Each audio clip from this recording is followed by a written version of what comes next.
Well, first of all, I'd like to say a huge thank you for the opportunity to participate and be part of such an amazing program.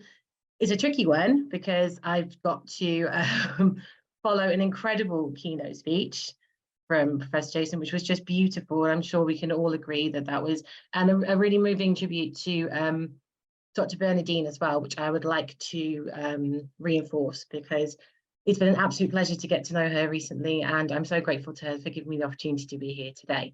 The other slight complication is that for as long as I'm in presenting mode and I have my slides up, I think I'm going to struggle to see the chat, which means that I'm in that strange position where you can see me, but I can't see you.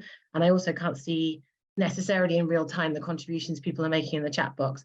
I would love to hear from you guys, both in the room and online as much as possible. So if there is anyone there who can facilitate that and make sure that if anyone's asking questions or making comments, that I'm glued into that so I can engage with those and give responses. I don't want this to just be a monologue. So please jump in at any time, anyone who's got anything to say or anything to add, because I think this will be as engaging an experience as possible if it's not just a question of you guys listening to me. I've got a lot to learn from you guys too. So please do chime in at any point. Don't feel like you have to hold questions to the end or anything like that. Just I'd like it to be as much of a dialogue in the chat as possible. And we are here to facilitate that for you.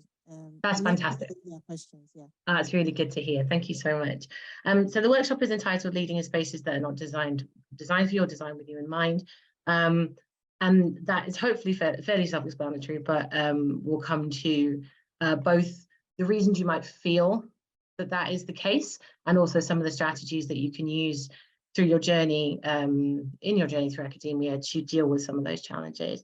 Before we do that, I would like to just let you know a little bit about me. So just for context, I'm currently a lecturer and a staff tutor in politics at the Open University. Staff tutor is a funny role that doesn't necessarily have a direct equivalent in a lot of other universities. It's both an academic role and a sort of management role in a way, because I have a team of lecturers that I have management responsibilities for, as well as being someone who creates course materials and teaches to them. My background and my PhD is in politics and international relations, and I secured that PhD at Cardiff University. And I'm speaking to you from Cardiff at the moment. As thrilled as I am to be there with you virtually, I'm also devastated not to be there in person. And I would have loved to have been part of the day in that fuller sense. Unfortunately, I had a clash, and so I wasn't able to do that. And we are relying on the tech a little bit. And for that reason, I've had the great privilege and joy of listening to some of the contributions today, but not all of them. And that means that there may be a little bit of overlap with some of the things that have already been discussed. But I think that's no bad thing, because there's going to be it's more along the lines of consolidation than anything. As well as the PhD, my background is I have a postgraduate certificate in university teaching and learning. So I'm really passionate about pedagogy and inclusive practice in teaching and anti-racism in teaching. I have fairly recently turned my hand to a little bit of coach mentoring, and I went through the OCM program and enjoyed that an awful lot. So that's just to sort of give you a sense of what I've been up to and who I am and my background, so that it places in context some of the things we're going to be talking about today, and to say that the experiences I'm going to be outlining are ones that are familiar to me. Have I had all of them? Yes, actually, probably. Do I implement all the strategies I'm going to suggest with the kind of consistency that I might like? Not necessarily, because I'm still learning some of these myself. Still reminding myself of a lot of these lessons on a daily basis. So just to be as authentic as possible about that, and to let you know that I come at this from a place of experience, but I think expertise is something that develops over time, and you're never really finished on that journey. You're always continuing to learn. So the way I want this workshop to play out, hopefully, is that it's been designed to take you through some of the challenges you may face on your journey to becoming a leader in academia. And I've used that turn of phrase very deliberately. Yes, everyone in this room, everyone online is already an academic, and I thought that was a really lovely thing that came out of the keynote address as well, that you're already where you belong. Is such a powerful message. But also probably a lot of you are inclined to want to progress and build your career and take on more responsibility and more of a leadership role, especially if you're still at an early stage in your career. So you're on a journey to becoming a leader in academia, and there will be challenges, potholes, you know, things that are thrown, challenges and obstacles that are thrown up as you progress through that journey. I'm trying to sort of put those on your radar, and also, if you've already experienced some of those, just to cut through some of that gaslighting and to let you know that these things are happening, they are real. They're not a product of anything that you're doing wrongly, but they are something that you can develop strategies to respond to. So the other point of this workshop really is to help surface and develop some of those strategies for managing the challenges whilst retaining, and this is key and has come across, I think, in quite a few of the presentations so far, your sense of self-belief, but also your authenticity. So it's not just about changing the fundamentals of who you are and what's important to you and what you stand for and what your identity is, so you can blend into some amorphous mass or some preset expectations about what an academic looks like or how they behave. This is about you developing the ability to weather the storm, but to remain who you are and committed to who you are. And I've said already, but I'm going to restate, I would really love it if you guys felt comfortable enough to share some of the experiences that you've had. And if somebody does choose to do that, either in specific or more general terms, I'd really appreciate everybody just listening with empathy, you know, really hearing what that person's position is, because I think we can all learn from each other if we do that, myself included. So that's the plan. Obviously, the session is supposed to run for roughly an hour. I will respect your time and make sure it doesn't go over that. And I may even try and get you a wee tea break before the next bit if we possibly can. So I'll keep an eye on the time as we go along. So from the first picture, you may recognize this young lady. And I'm just wondering, it's hard for me to get a read because, as I say, I can't see the room and I can't see the chat box. But maybe by show of hands, either online or in the room, could you let me know if you might be interested in hearing a story about this little ballerina? In the room can let me know. Anyone want to know her story? I mean, I'm going to tell you either way. But you're getting a lot of yeses. Good. So it's me. That's spoiler alert. You can see I haven't changed that much. There's a lot more of me now, but same sort of cheeky grin. This is a picture of me when I was, I think, just shy of 5 years old. And as you can see, I look the part, right? Going along to my first ever ballet session. After this session, my mother got a phone call from the person running the class who gently suggested that maybe ballet wasn't going to be a good fit for me and I might be a better candidate for tap or modern. My mum thought that was a strange suggestion, given I'd only had the one class. And as far as she's concerned, it wasn't a particularly competitive environment. It was just supposed to be a fun social thing. So even if I hadn't necessarily nailed those demi-plies out of the, you know, on my first attempt, surely it'd be okay for me to go back and have another try. But really quite a strong steer that no, I don't think ballet is for Claire.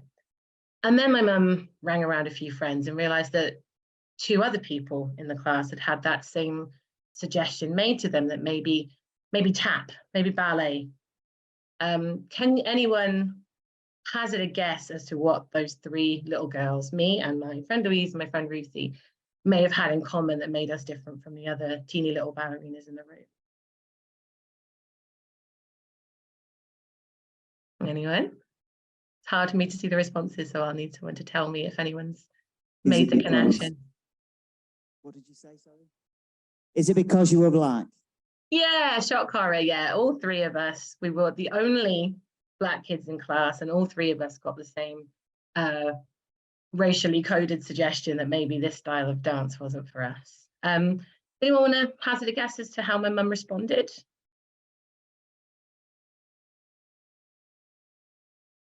Lots of laughter. Yeah, you guessed it. She was displeased, to put it politely. But ultimately, her decision was that she didn't particularly want to expose her daughter to an environment she wasn't welcome anyway. She didn't want me around this toxic and quite horrid individual. So she did make the decision, possibly based on the fact that by then I was more interested in doing something else anyway, because at that age you change your mind quite quickly. She did make the decision actually to withdraw me from the class. So the thing about that is, on the surface of it, it's a familiar story about a parent trying to protect their child from having to spend time in a space where they're not welcome. She looked at the balance of the situation. I wasn't particularly bothered about being a prima ballerina anyway. I wish there was some incredibly inspiring, happy ending to this story where I went on to join the Royal Ballet or something. But if you could see me now, you'd know that not so much. But that's the decision she made. And there are lots of reasons why I think to this day she'd probably stand by that decision. But ultimately what it means is that little ballerina, that smiling little girl who just went to have a dance and make some friends and have fun, ends up missing out on the experience. It's not the teacher. The teacher gets what she wants, right? Because she doesn't have to deal with someone that she doesn't think belongs in the space, taking up space. Does anyone in the room have in mind any other ways in which that situation could have been handled? Within reason, obviously, you know. My mum didn't want to get arrested. So what else do you think she could have done, maybe? I'm just going to hand the mic to somebody. Please do. Yeah, that would be great. Thank you so much. Hi, Claire. My name is Bakita. I'm the somebody that got the mic handed to. Awesome. So avoiding that your mum is imprisoned, one of the suggestions that I was going to give was maybe the mums banding together to complain. Oh, I but love also that. recognizing that it's a lot of effort, but it's still justified. But it's a lot of Thank you so much. There's two really important points that you've hit on there. One is that sense of solidarity as the mums coming together and throwing down, metaphorically, obviously. Yeah. But the other is the emotional labor that goes into them having to do that. Why should they have been put in that situation in the first place? Why should I have been put in that situation in the first place? It's because someone else deemed that wasn't a space that I should be in. So on that occasion, bearing in mind that like any good mum, my mother was fighting fires all over the place all the time. She made the call that one wasn't worth the effort, I think, of pursuing it. She had a word, don't get me wrong. She told that woman about herself. But nonetheless, you know, on balance, she decided we don't need this in our lives anyway. There's a lesson here, and that lesson is that as a person of colour, if you only take up space where that space is already designed to accommodate you, you risk being excluded, marginalised, and denied the opportunities that you deserve. So who knows, maybe I could have been a prima ballerina at some point. It's unlikely, but there's a counterfactual there. We'll never know because I didn't get that opportunity, and that was because someone else made the decision. They didn't think that space was for me. So, you know, maybe somewhere in the multiverse, things went down differently. Certainly, if someone tried to pull that stuff with my kid, it would be a very different outcome. So in the keynote speech, we already, and I know this has come up a couple of times today, we've already discussed imposter syndrome. Now, very recently, someone said to me that actually they don't use the expression imposter syndrome. And this may have come up, so I apologize if this is a bit repetitive, but why is it that we don't use the expression imposter syndrome anymore?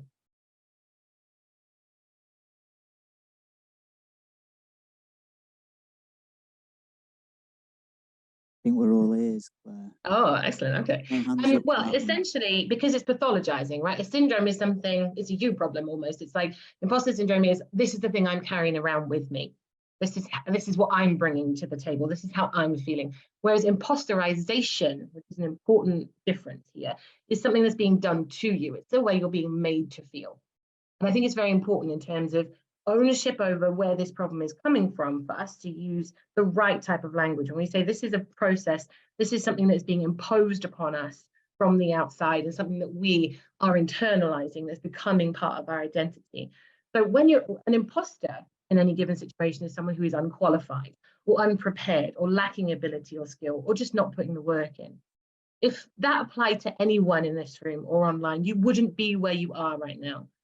Okay, you are where you belong. That was such an important message that just came out of the incredible speech that we had. You are where you belong. You are not an imposter. You would not be sitting in this room. You would not be having these conversations. You would not have achieved everything you've achieved so far if you were unqualified, unprepared, lacking in skill, or not working hard enough. What is happening is that you're being imposterized. This is not a you problem. This is a them problem. The person doing that to you is the problem. The person making you feel minoritized. The person or the structures or the systems that make you feel like you're subjected to other people's biases, that you're dismissed, you're exploited, you're underestimated. And that classic problem as a person of color, where you're minoritized, is that you feel both incredibly visible and not visible at all. Okay? Everyone sees you, but no one really sees you. That is because you're being imposterized. It's being done to you. Okay?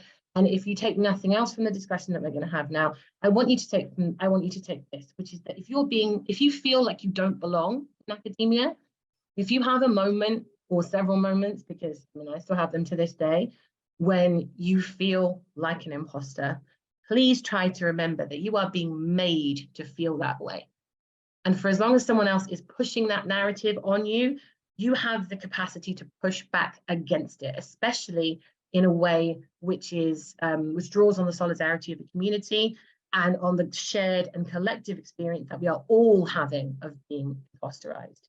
So before I move on, is everyone comfortable with that distinction that I'm making? And does everyone feel they can sort of take that distinction back into this experience of knowing you are not an imposter and you do not have imposter syndrome? You are being imposterized. Does that make sense? Just by way of sort of hands in the air or nods or thumbs up online? Or... There are some resounding yeses. We've also Good. had some comments in the chat. Oh, lovely. Someone's saying, Charlene saying that syndrome, the word syndrome suggests negative, which I think is what you were saying. That is exactly correct, yeah. And it suggests that it's our responsibility that we're being made to feel this way, and it is not. And that's really, really important. So what I'm going to do now, just by way of a bit of fun, really, I'm going to take you through a cast of characters that have made up my experience of academia, and I think some of these are going to ring some bells with some of you. And if they don't already, maybe these encounters are out there waiting for you in your future. I hope not, for your sake. I hope that they're getting less and less frequent, but they are out there. So why not steel ourselves against that experience in advance? Yeah. So, do we have any parents amongst us who might recognise this little fella? Not that you have to be a parent to be a fan of Pixar, obviously, but anyone know who this dude is? I do wish I could see the chat. There are lots of yeses. Good, yeah. So this is Rex. Okay, he's a lovely dinosaur. I've got a lot of time for him. The dinosaurs I've met in academia, I'm not quite so fond of. So I would summarize this, and I imagine that as you're sitting in the room, reading this description, maybe a particular individual has popped into your head, maybe more than one individual, maybe a lived experience, maybe something that's happened to you, maybe something that's happened to someone else. We all have our dinosaur. And since this is anonymous in as much as I don't think the room is being recorded, maybe in the room, if you've met an academic dinosaur and you're feeling brave enough to admit it, maybe you could pop your hand in the air or something, we get a bit of a visual.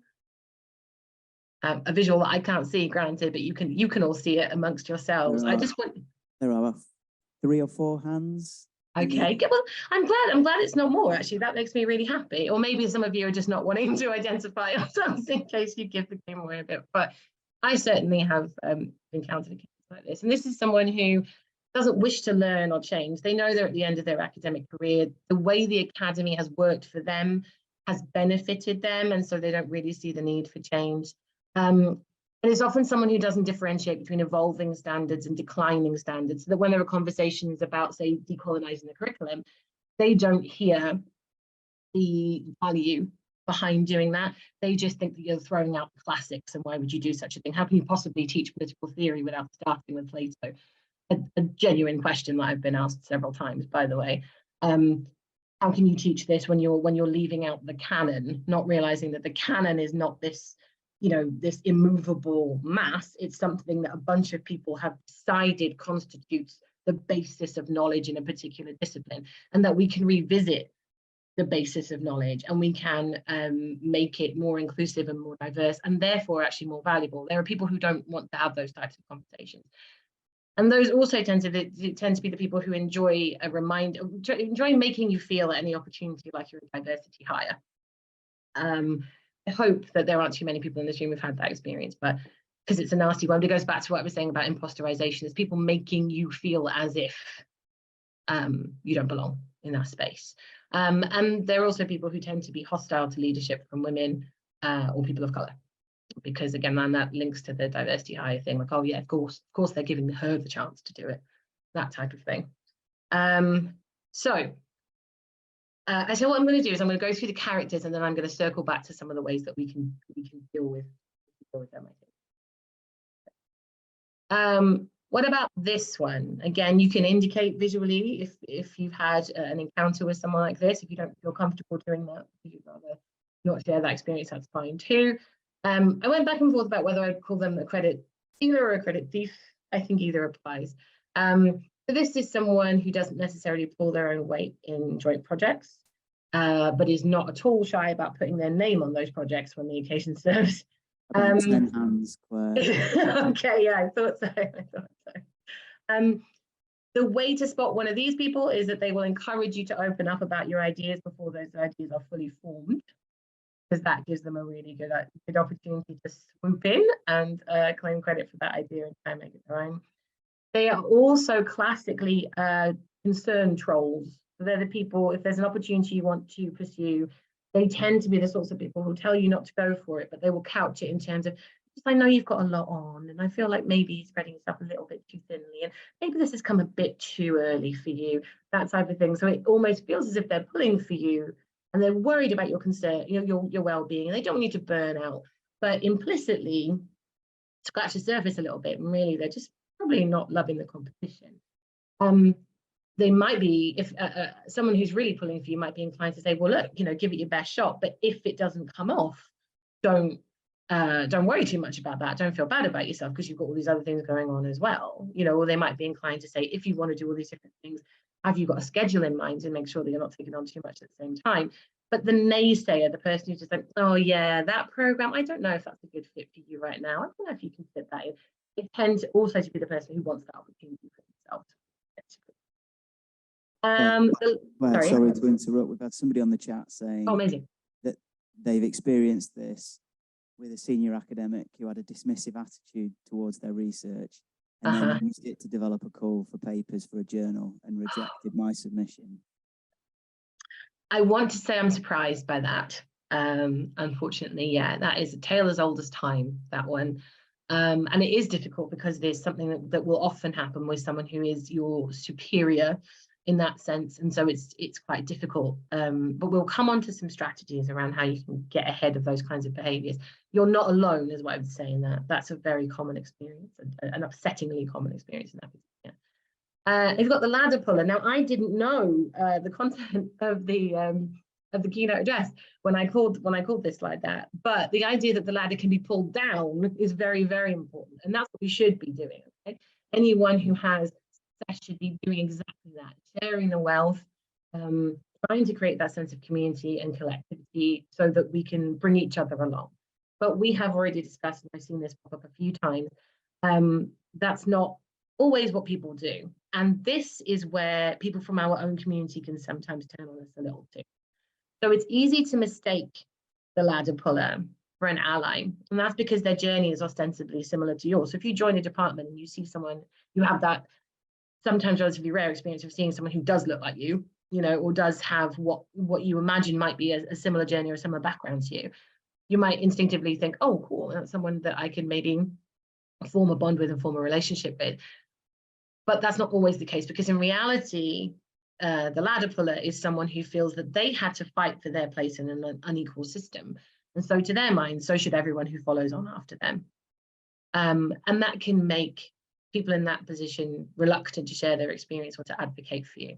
And I heard, because I've been in and out today, I heard a really good point being made about this, which is that we might want to try not to judge someone in that position too harshly, because they have been subjected to the same things that we're talking about. And if they've been in academia for a while, they've probably had their fair share of it, and they've internalized a lot of that. I heard the expression earlier on, I think it was the first time I'd heard it, so I must read up on that literature, and I think it was internalized, oh, now I've forgotten it, would you believe, just in this moment. It was internalized white. Someone can tell me in the chat if the person who mentioned it is still here, but it's essentially internalized racism anyway, where and I think a reluctance to be seen as a troublemaker, or a reluctance to join with a group of people who are advocating for change. It's like, well, I got mine. I've done the work, I've put the effort in, I don't see why I should have to bring anyone else along with me. And then you get the opposite of that. You get someone like Dr. Bernadine who puts something like this together because she's the living embodiment of everything that this isn't. She's the ladder pull downer, okay? And we need a lot more of them. But you will quite possibly encounter this if you haven't already. Then we have the false, sorry, Claire, was the phrase you were after internalized white accommodation? That was precisely the one. Yeah, that jumped out at me earlier on, and I did actually write it down, and then I don't have it. Internalized white accommodation. I thought that was a really interesting way to have that framed, and it's gone on my reading list. So yeah, but yes, I think trying to maintain some sympathy for why a person does that because their own experience has probably inclined them to do it. It doesn't mean it doesn't, you know, it doesn't mean it's not problematic, but it's probably, it makes it slightly more understandable, I think. And it stops you from getting quite so angry and bitter about it when you realize there's context for that behavior.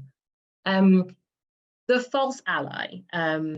So this person often speaks up for you when doing so will not compromise their own position. I'm wondering if I've got any nods or any smiles of recognition about this one. Talks a good game, but doesn't use their privilege to support others. So an experience that I think a common version of this is you're in a meeting and someone says something wildly inappropriate and you're kind of looking around the room, wanting to not have to be the person to point out why it's inappropriate again, because it doesn't always need to be you. And no one says anything. And then after the meeting, this character approaches you and says, oh, I thought it was really, that must have been really difficult for you. I thought that was a really nasty thing, or a really unfair, really unreasonable thing that person said. You're like, well, where were you 5 minutes ago when you could have made that statement in front of everyone else in the room? And this is someone who often wants credit for being one of the good guys, who doesn't necessarily step up when their intervention is actually needed, doesn't step up in time. Again, I can't see the chat or the room, so I don't know if this is something that's resonating with people, but certainly it's an experience that I've had. And then you probably recognize this too. So this is someone who's just straight up exploitative. So a colleague or a boss who normalizes overwork. And you do find that in academia, that the idea that in order to secure promotion, you need to demonstrate you're already doing the job of the level you're doing. So it's not just about proving that you're doing a good job at your job. It's about proving you're already doing the next job on an unpaid basis. So the normalization of overwork in academia is a structural issue. It's why there are so many sacrifices and so many challenges, and why, you know, if you're, and so little sleep sometimes on the way up is precisely because of this. Sometimes you end up working for someone who delegates an unreasonable amount of work to those they consider to be beneath them.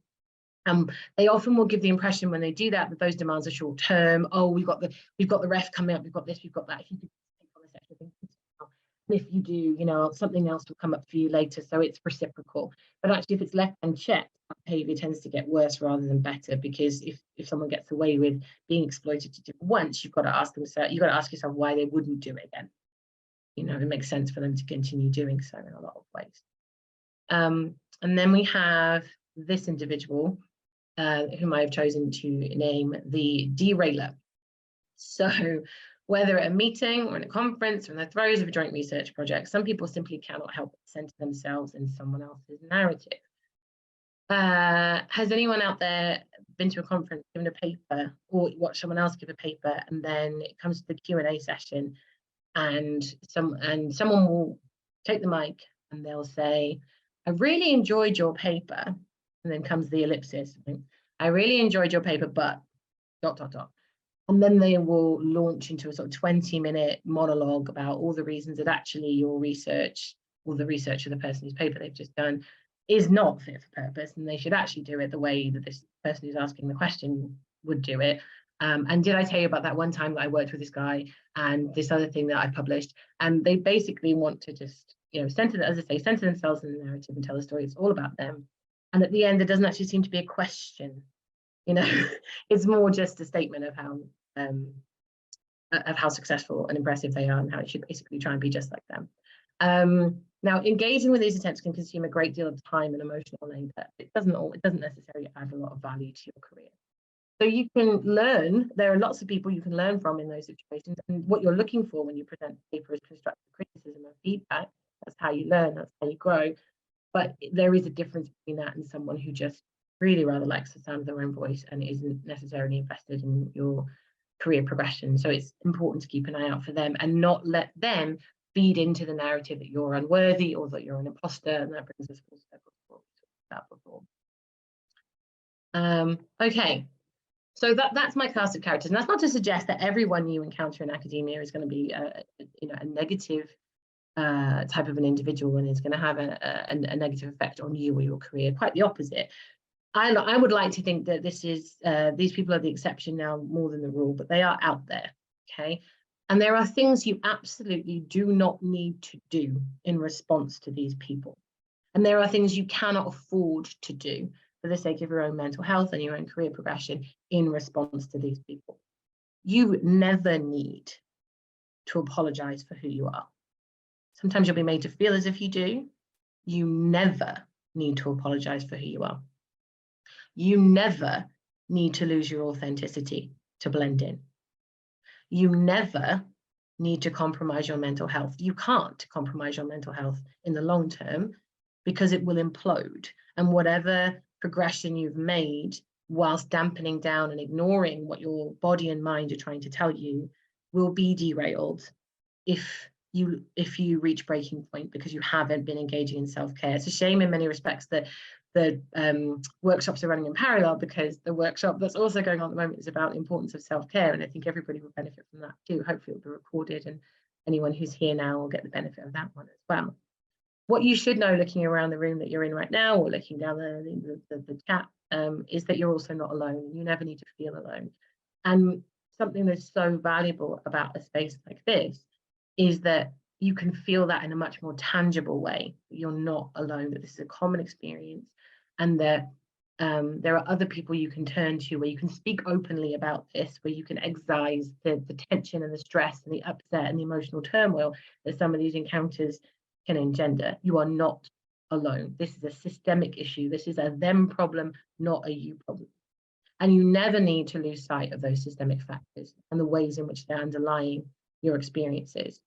Because once you do that, you start to believe that you're the problem, and you are not the problem. Okay? It's people who do not know how to comport themselves, people who are threatened by you, people who are acting out their own internalized, either implicit or explicit prejudices. They are the people with the problem. Okay? So now you know what you don't need to do in response to these kind of characters. What can you do that's constructive?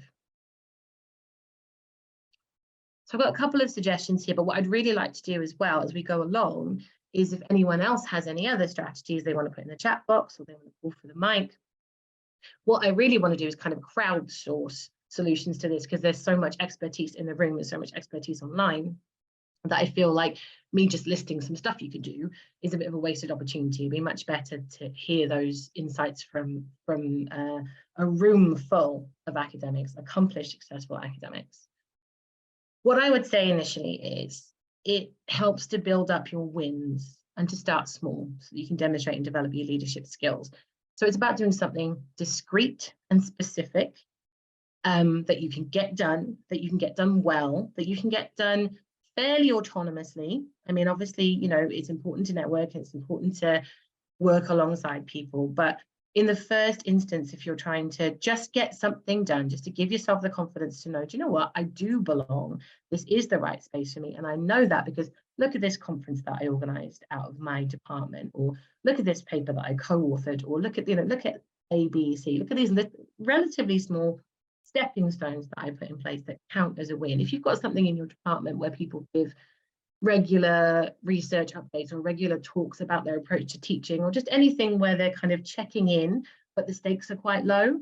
If you're really quite near the beginning of your career, and I'm not trying to condescend or talk down to anyone, because there may be people in the room who actually, you know, have been doing this for a long time and certainly don't need me to tell them. But if you're, you know, if you're relatively new to this kind of space, those little wins really, really do make you feel much better about yourself and your place in the academy. They make you feel as if, yeah, you know what, yes, I can do this.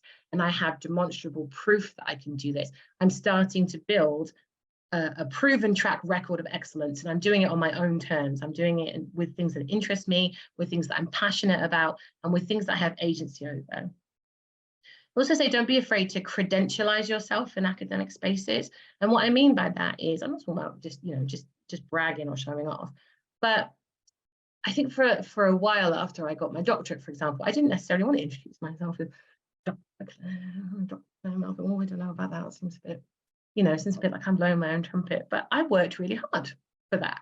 And it says something about my dedication and about what I was able to achieve. And actually, it's important for me to stand tall and own that about myself and give myself the credit for it. And often it can help to do that in the context of, I mean, even today, when I started having this conversation with you, I gave you a little bit of a snapshot. I gave you a little bit of an indication of who I am. So if there's a voice in the back of my head saying, oh God, how am I supposed to follow that incredible keynote address and all these amazing people who've spoken today? How am I supposed to speak with any authority to a room full of people who are already incredibly smart and incredibly accomplished? Well, because I've already done this other stuff. So to remind myself in this academic space that, yes, I do belong here. And yes, I do have something of value to say. And I know that because here are some of the things I've been able to achieve that have brought me to this space. It's a really good counterweight to imposterization, is to remind yourself what you've already achieved. And therefore, by extension, when the occasion serves, to remind other people what you've already achieved. This can work quite well, especially with the dinosaur, to find kind of subtle ways in the way that you comport yourself and the way you put yourself across that remind this person, I belong in this space with you, and you do not get to make me feel as if I don't. I have the same qualifications as you. I have the same job title as you. I have the same impressive CV as you. Okay. Not because you owe that person an explanation, but because you owe it to yourself to fight back against that sense of imposterization. Does that make sense? I feel like I've been speaking for a while without checking in, and I just want to make sure that that those two initial points are resonating with people and making a certain amount of sense. The idea of building up small wins and then credentializing yourself in academic spaces. And I'm interested to know if anyone else, has had to force themselves to do that a little bit, has maybe struggled with selling themselves in that way because it feels a bit unnatural. Certainly doesn't come naturally to me to behave that way. So I'm wondering if anyone else has ever had that sense of like, oh, I'm not sure how I can take up my space, even though I've earned it. Is that familiar to anyone? There's lots of nods. You've had a comment from Barbara on the chat saying small research pilot projects. Perfect example. Yes, I should. And then somebody said, your workshop is excellent. You should write a book. It's an asset to this event. You belong here. Well, thank you very much. I will take that. That's wonderful. That's going on my list of wins. Thank you. And yes, one more comment. So I'll just give it to you. Please do. Hi, I'm Mimi, and you just reminded me of something that I experienced this week. I went to see interviews for a role of professorship at the university, and the candidates, they invited PhD students and PhDs to be part of their interviews. And from one of the candidates started off, without trying to identify her, she started off saying she's very humble and doesn't want to blow her trumpet, essentially. But she was actually one of the ones that had achieved the most from all the candidates there. But the way she just apologized right at the start. Yeah. And she was actually the only female candidate there. So I don't know if that had to, but it did. It definitely did have something to do with it. Being in the background there, just watching people applying for professorship role, and just there, like for her to start off like that, I just thought, well, she had actually achieved so much, and I don't know why she needed to apologize. And I think many people do that, but I think there's times where you do need to not be afraid to credentialize yourself. I agree. I completely agree. And you're right. It's always women. It's always people of color who do that. I'm going to come on to it as a specific point on that actually in a minute. But you are absolutely correct. And I've sat in on enough interviews to know that it's a negative correlation. The people who've got the least to brag about tend to be the happiest and the most comfortable doing it for some reason. And the people who, shouldn't be hiding their light under a bushel are doing so. And imagine coming into an interview situation where the whole point is that you're trying to give the best possible account of yourself and explain why you're the best candidate for the job, and feeling like you need to start that by apologizing for bigging yourself up. I mean, that's the whole point of an interview, right? But that's the extent to which we do internalize this, especially as women, especially people of color. We do internalize this idea that we're supposed to, we're not supposed to speak out. We're supposed to keep our heads down. We're not supposed to be too high on ourselves. No one wants that for us, but it's something that, we deserve the chance to push back against. And this is an easy way of doing that. You've earned your stripes. to let people know. Now, as far as the credit stealer, circling back to the credit stealer, and this isn't the only person that this works for, but it particularly works for this person, is keeping a paper trail of interactions with colleagues and bosses. This can be quite time consuming, but it's important. Some people you don't need to do this with. You've got a trusted relationship with them. You know where you're at with these people. And we'll come on to those people and how important they are to have in your life. But some people, if you get a vibe off someone, your instinct is probably serving you well, you're probably right. Okay. So keep a paper trail. And the way that I've always tended to do this is to encapsulate what I think a conversation was about.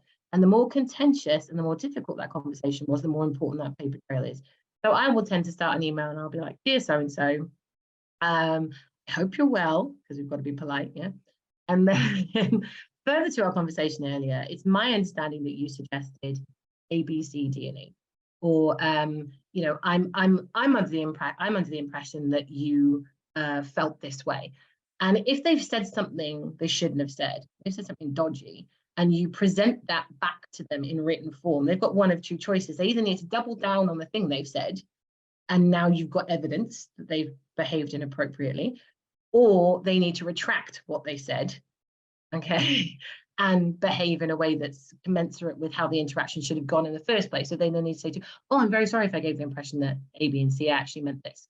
Now this works with the credit stealer or thief, because you say, I outlined an idea for my research earlier that looked like this. You told me it wasn't something I should take forward, and I'm just checking that that is actually your position. Imagine you had that, going back to the person who commented in the chat box, imagine you had that email in place when that person then took your idea and used it as a basis for call for papers.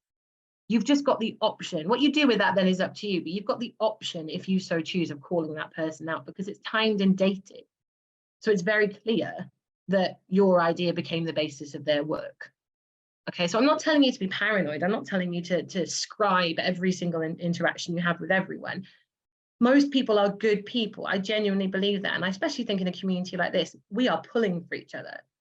We want the best for each other. But if you have a colleague who is a tough one, that you don't feel safe with, that you don't trust, email is your best friend, because you can put them in a situation where they have to either stand by what they've said or retract what they've said, and you have the means to call them out for something that for their behaviors. So I would always recommend doing that. Another really, I think to say it's easy. It's easy if you do it as you go along. It's hard if you try and do it every like 6 months or once a year to go back and finish off your own, top up your CV. So don't do that. Try and create, and this is me telling myself this because I'm terrible at keeping track of things. But try and create a dynamic long form CV. Your institution may well have a template for it as well. I know mine does. Where you're collating your achievements in real time. Firstly, it feels good, okay, if you can look back at that and be like, I've had a good 6 months. But secondly, it is also, and so it helps the imposterization thing as well. Secondly, it's also a really good resource for when you do feel ready to move forward, promotion case or whatever else. You've got a living, breathing document that shows what you've been able to achieve. And you can also look for opportunities to repurpose your existing work. Now, with promotion applications and stuff, you can't obviously use the same case over and over again, but I'm having a wonderful time having this conversation with you guys now. If I get an opportunity to have a similar conversation with a different cohort in the future, well, you know, why wouldn't I do that, right? Because I've put a lot of work into this and given it a lot of thought, and it'd be nice to have the opportunity to share it. And the incredibly kind person in the chat who suggested that it could be repurposed for something a little bit more tangible, thank you for that. I will give it some thought. And then we've got say no, and I know this has come up a lot today, and it will always come up a lot, and it's easier said than done, right? How many people, be honest now, how many people who've had the advice today that they should say no have gone, I definitely should say no, but then thought to themselves, I'm not quite sure how I'm going to do that. Okay, and that's not a rhetorical question. I am actually asking if there's anyone in the room who wants to put their hand up or chat or whatever, who knows they need to say no, but isn't sure how to do it. I might have to put my own hand up to this one because I still struggle with this at times. I can see some hands up in the chat box. A couple of honest people. I appreciate one hand up. Okay, one in the room as well. Okay, well, again, I'm glad it's not a ton of people. I'm glad most of you feel like you already have strategies in place to know how to do this, because it took me a long time. And the other thing I've noticed is that you don't necessarily have to say no. You can say yes, but. Okay, so yes, I can do this thing, but of course it will mean that I'm not able to do, you know, this other thing, because there are only so many hours in the day and I'm only human. We had a hand up, and I don't know if it was in response to my question or whether someone online has a different question. If you do have a different question, do chime in by all means. We do have a hand up. Oh, awesome. Victoria, do you have something you want to say, or are you just recognising what Claire was talking about? Maybe put it in the chat. Like, you've got, just to let you know, you've got about 2-3 minutes left.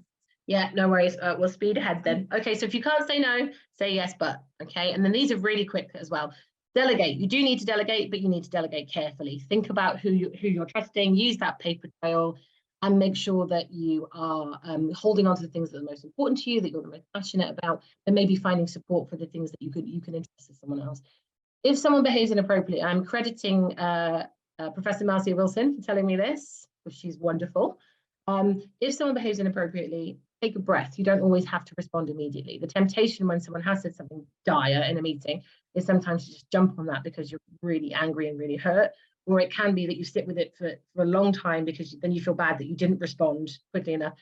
You can take a breather. You can take a beat. You can circle back to it later in the meeting and say, I would just like to just revisit the discussion we had earlier on, or you can put it in writing afterwards. You don't always have to have the perfect response in that moment. No one ever does.